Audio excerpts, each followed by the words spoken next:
o lo que sea. ¿Qué es el área superficial? ¿Has escuchado hablar del área superficial alguna vez en su vida?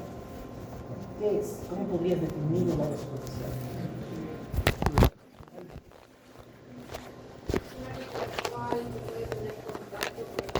Perfecto, el área de contacto, ya. Una forma de definirlo, ¿no? Imaginemos que quiero sacar el área superficial de esto, solo de la primera hoja. ¿Cómo sacas el área superficial? Súper fácil, ¿no es cierto? Esto multiplicado por esto, tienes el área. Si queremos complicarlo un poquito más, digamos que yo quiero sacar el área superficial del cuaderno cerrado, ¿ya? Porque quiero sacar el área superficial del cuaderno cerrado, tengo que tomar en cuenta esta área, más esta área, porque aquí también puede estar en contacto, ¿no es cierto? Más esta área y esta área.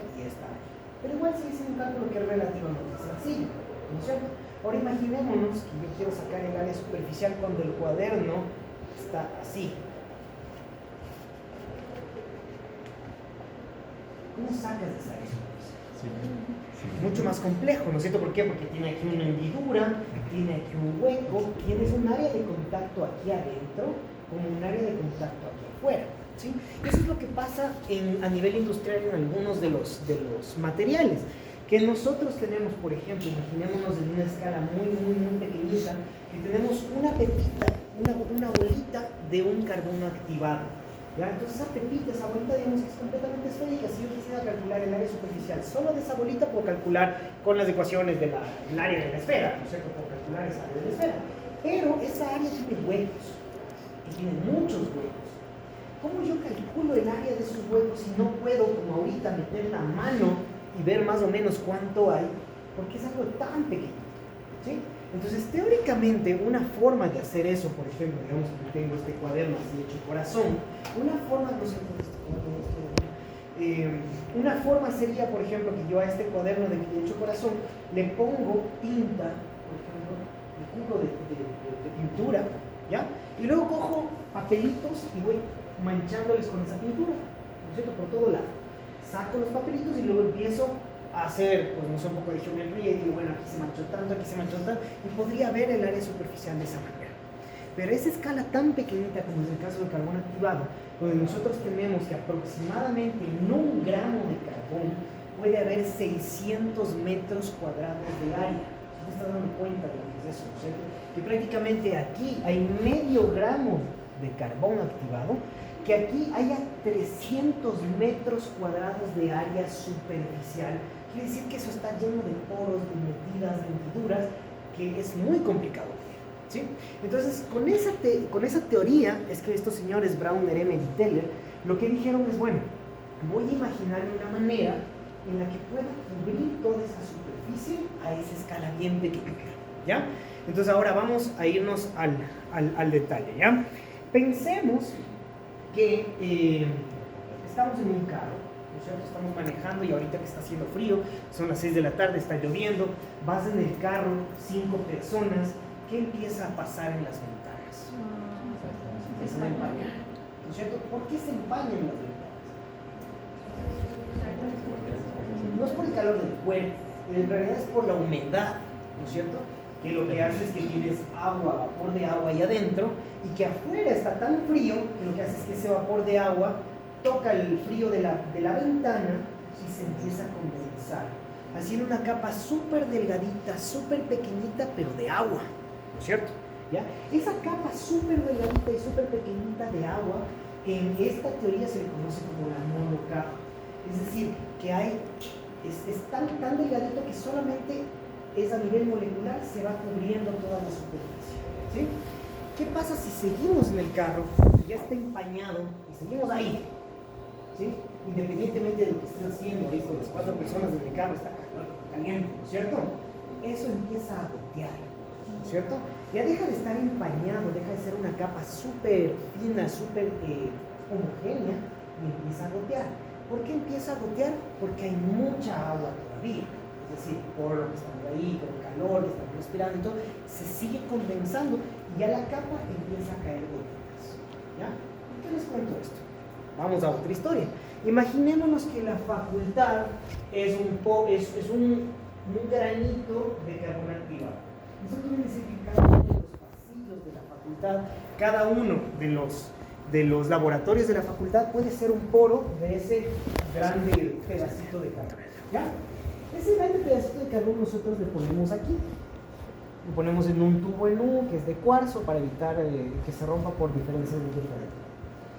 A este tubo en U yo le hago que pase por ahí nitrógeno con helio.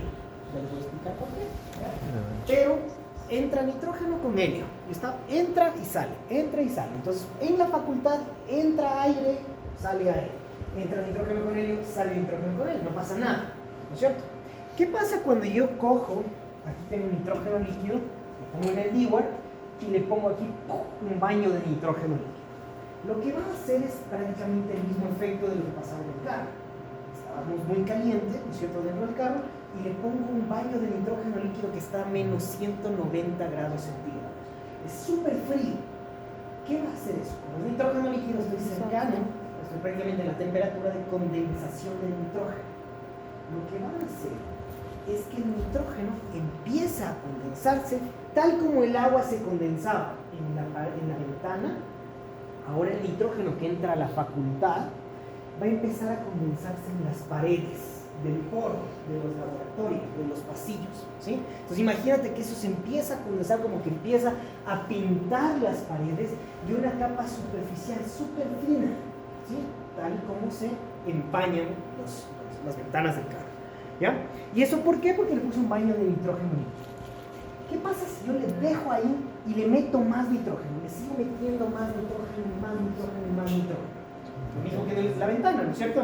Va a empezar a gotear. Exactamente. Y eso no me interesa. No me interesa que gotee porque yo quiero hacer lo que les decía al inicio, ¿no es cierto? Una técnica sería ponerle papelito y coger esa tinta y sacar. Pero si le pongo mucha pintura, esa tinta se va a regar, se va a esparcir de más y no voy a poder calcular exactamente el área superficial, ¿ya? Entonces, si yo le doy una cantidad exacta de nitrógeno para que se forme esto que se llama la monocapa, voy a ser capaz de cubrir toda la superficie del poro sin necesidad de que gotee. ¿Entendido? Y eso se logra con una concentración. ¿Cómo se mide la concentración en gases? ppb. ¿Con qué? ppb. ppv. Sí. Estuvo mala pregunta. ¿Cómo se expresa una concentración de gases? ¿Lo puedes expresar en masa? ¿Lo puedes expresar en volumen? ¿O lo puedes expresar con presión? La presión parcial de un gas es equivalente a su concentración, ¿no es cierto? Entonces, yo puedo jugar con distintas presiones parciales del nitrógeno que yo meto aquí para hacer que o se condense o se forme la monocapa. ¿Está entendido? Clarísimo hasta ahí. ¿Qué pasa? Una pregunta. ¿El nitrógeno tiene que estar a temperaturas adecuadas o está en criogénico? Porque he escuchado que suele estar a bajas temperaturas para eso. Claro, es lo que te acabo de decir. El nitrógeno entra a temperatura ambiente, tal como le ves. Ahorita yo meto nitrógeno y entra y sale nitrógeno. Como el nitrógeno que entraría y saldría de la facultad. Igualito. ¿Cómo actúa el helio? Es porque es un gas portador. ¿Cómo? El helio, entonces... Ya te voy a explicar qué pasa con él. Dame un segundo. Pero sí, ahorita es un gas portador. ¿Ya? Pero ahorita fijémonos solo en el nitrógeno. Entonces, cuando el nitrógeno entra a temperatura ambiente, le pongo el baño de nitrógeno líquido y le enfrío para generar que se empañen las paredes del poro. ¿Entendido? Hasta ahí estaba clarísimo, ¿no es cierto? ¿Ya? Y no quiero que gotee. Entonces, como yo no quiero que gotee, lo que hago es jugar con las presiones parciales. ¿Qué hicieron estos señores Brauner, Emmet y Teller? Crearon esta teoría, empezaron a analizar y todo, y luego vinieron dos señores que se llaman Deming y Deming, o sea, de apellido Deming, el uno Deming y el otro Deming, no me acuerdo los nombres, e hicieron unas curvas que se llaman las isotermas de absorción por D, y ustedes pueden consultarlas. Estas curvas lo que te dicen es que al cambiar la presión parcial, tienes distintas absorciones. Es lógico, le pongo más, gotea más, entonces tengo más en el poro, o sea, más cantidad cuando cambias la presión parcial. Pero ¿qué se dieron cuenta ellos? Que cuando estaban en el rango entre 0.05 y 30%, en ese rango, bueno, hablamos de fracciones, entre 0.05 y 0.3, ¿ya? De presión parcial, en ese rango la curva del isoterma es lineal. Y cuando esa curva es lineal, yo puedo simplificar las ecuaciones que ellos tienen en toda la situación para hacer la determinación del área superficial con un solo punto, no con distintas, para hacer esas curvas que les cuento, sino con un solo punto. Y eso se llama la determinación del área superficial de punto simple, single point. ¿Sí? ¿Qué es lo que hacemos aquí en el área de investigación? Nosotros no hacemos una curva para cada determinación, sino simplemente cogemos un punto. ¿Cuál punto? 0.3, por convención. Pero lo que quiero que entiendan es por qué cojo ese 0.3, porque si me voy más arriba, gotea. ¿Entendido? Perfecto. Ahora sí, cuando esto ingresa aquí, les contaba que entra nitrógeno con helio. ¿Por qué entra nitrógeno con helio? Yo me acuerdo que yo hablé con ustedes la otra vez que les comentaba de cromatografía y les decía que existen unos detectores de cromatografía de gases, ¿se acuerdan? ¿Ya? Y uno de los detectores de la cromatografía de gases era el TCD. ¿Quién se acuerda que era el TCD? ¿Se acuerdan? El detector de conductividad. Perfecto, detector de conductividad térmica, ¿sí? Entonces el Thermal Conductivity Detector, TCD, lo que hacía era verificar las diferencias de conductividades térmicas, ¿ya? Entonces yo lo que hago aquí es ingresar gas, helio y nitrógeno, ¿ya? Entran por aquí y van a salir hacia el detector. Pero si ustedes ven, creo que no van a alcanzar a ver, pero más o menos aquí yo tengo esta es la entrada de los gases que están aquí, ¿ya? En esa entrada de los gases yo tengo una línea que va directo al TCD, que está aquí graficado como un cuadradito, es decir, el gas, helio más nitrógeno, entra y se va directo al TCD, ¿ya? Y hay la misma línea que entra por aquí y de ahí se va al TCD, es decir, son dos. Entra, se divide en dos, la una se va directo al TCD y la otra pasa por la muestra y va al TCD, ¿ya? ¿Cómo se llama la una? La referencia, la que no pasa por la muestra. Y la otra se llama la muestra, la sample, ¿no es cierto? La que entra por la muestra y va hacia el TCD. Entonces ahí yo voy a ver esta diferencia de conductividad térmica. ¿Por qué yo escojo helio y nitrógeno? Porque el helio es un gas portátil.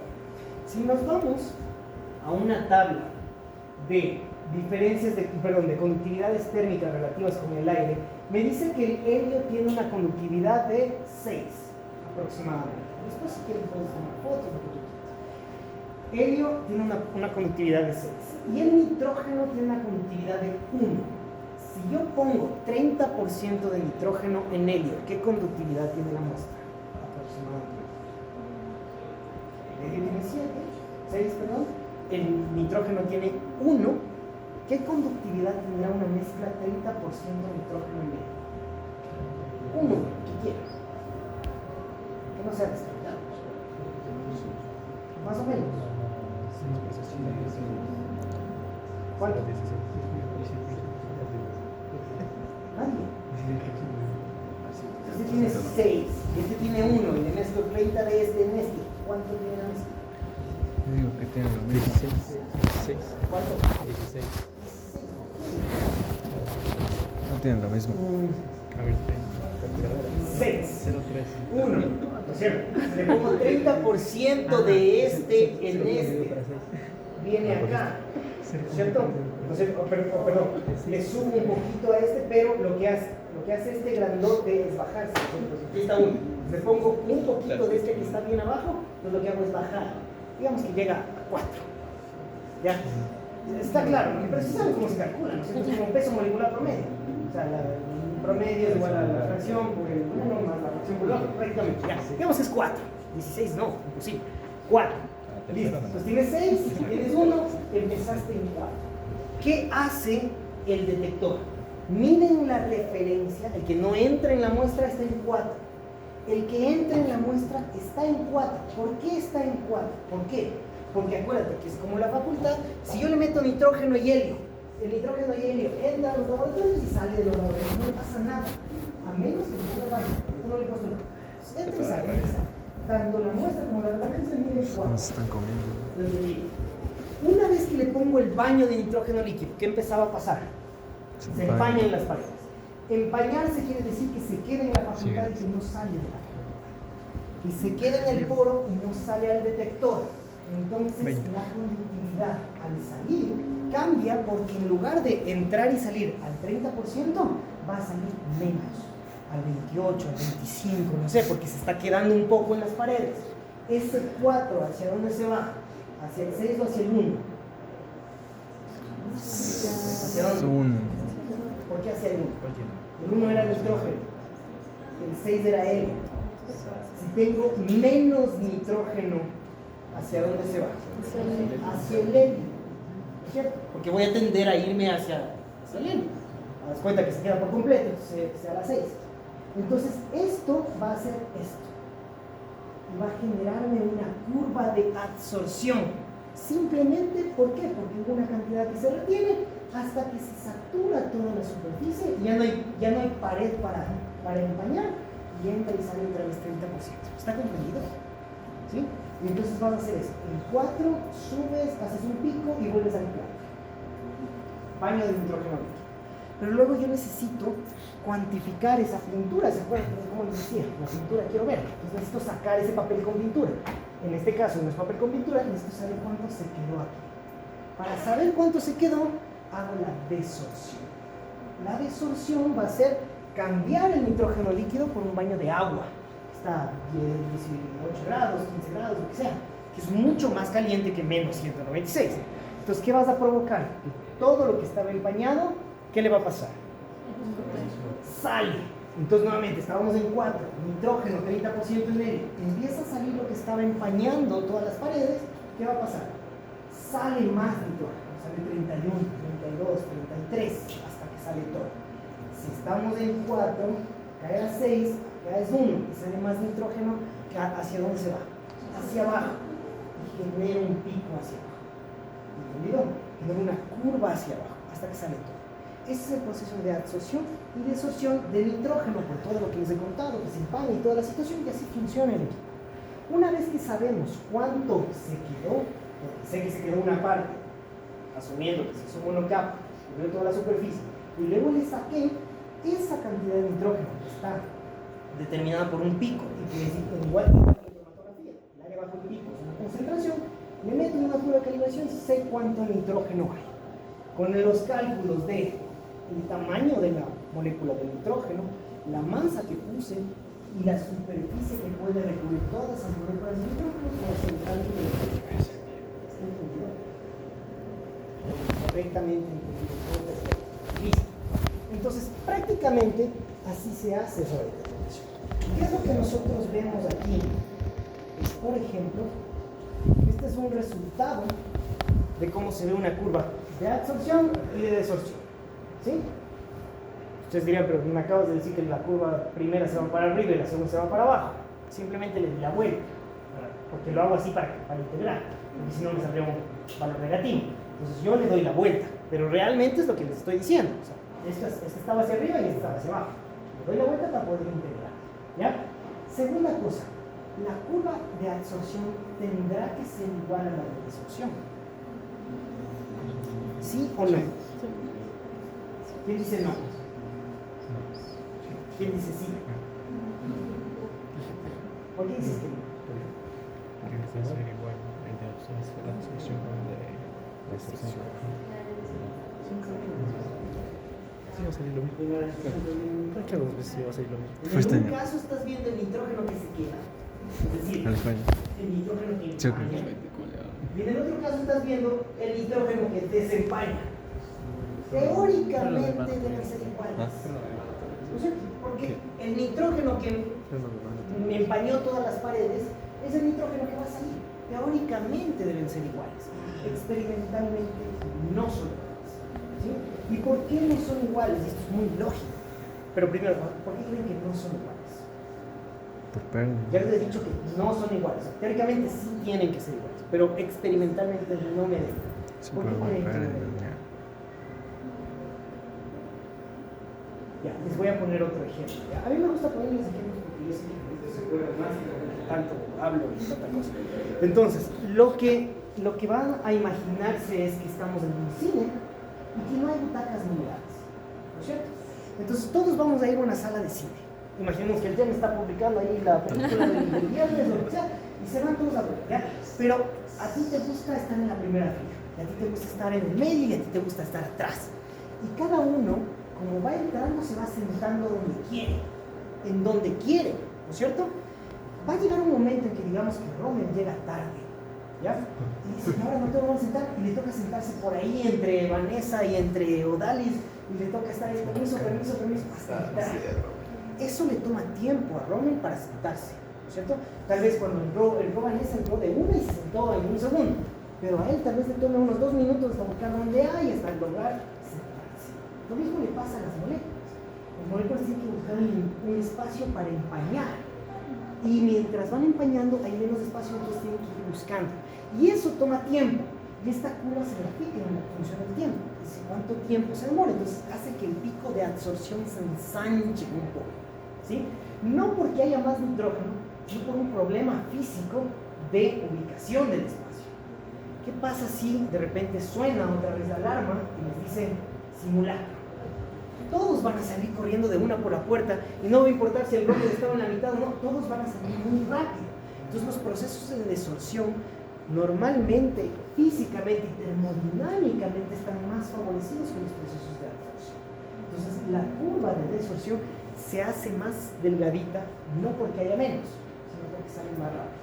Entonces por convención y por estos criterios, la desorción es la curva con la que tomamos la cantidad de nitrógeno que en realidad se puede. Todo está comprendido. ¿Alguna pregunta? ¿No? ¿Seguros? Ya, perfecto. De esto no les voy a dar nada porque en realidad el equipo hace todo, no solo porque hace el cálculo, pero si quieren ver cómo hace el cálculo y toda la situación, pues pueden verlo, consultar y esas cosas, pero no hay nada como para que hagan la práctica esas cosas. ¿Sí? Ya, yo le digo a la doctora que les doy, ¿ya?